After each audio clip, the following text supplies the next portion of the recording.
Hi everyone, this is Quinn from Sequence Art, and today I'm going to be showing you how I create my new vocabulary page for Chinese. I have a new blog up on Arch and Olive right now, all about making language learning spreads.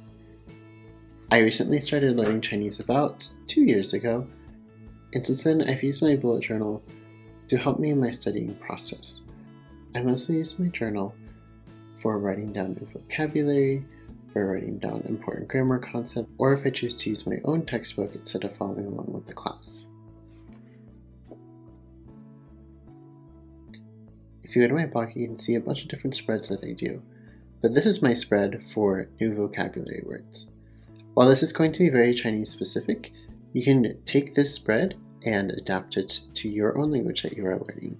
In fact, I have included a printable on my blog for both this Chinese new vocabulary setup as well as one for general vocabulary, because it'll follow the same principles between the Chinese and the other languages.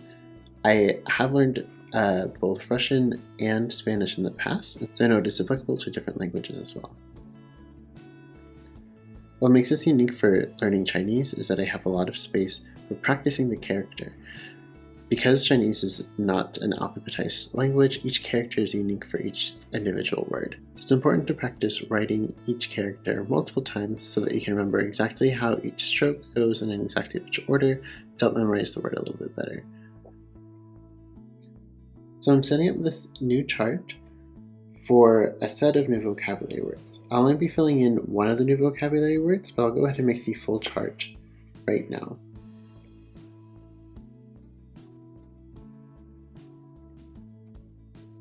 One of the good things about the printable that I created is that it should fit in any A5 journal.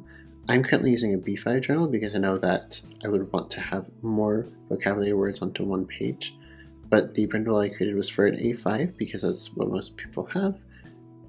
And instead of having to create these individual charts, you can just download it, print it, and then put it in your journal.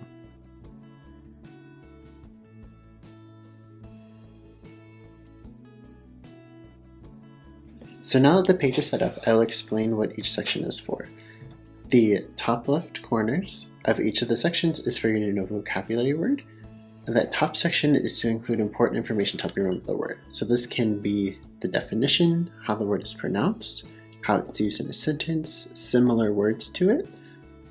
Anything like that can be very useful. The little squares underneath it are just for me to practice the character over and over again.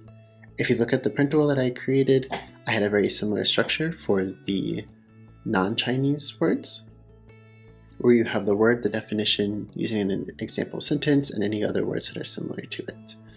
So I'll go ahead and do some vocabulary words now.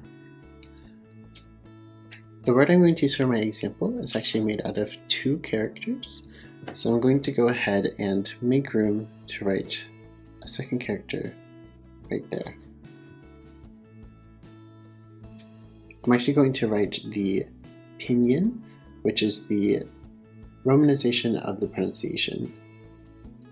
And I'll be writing the characters so that I can reference them easily.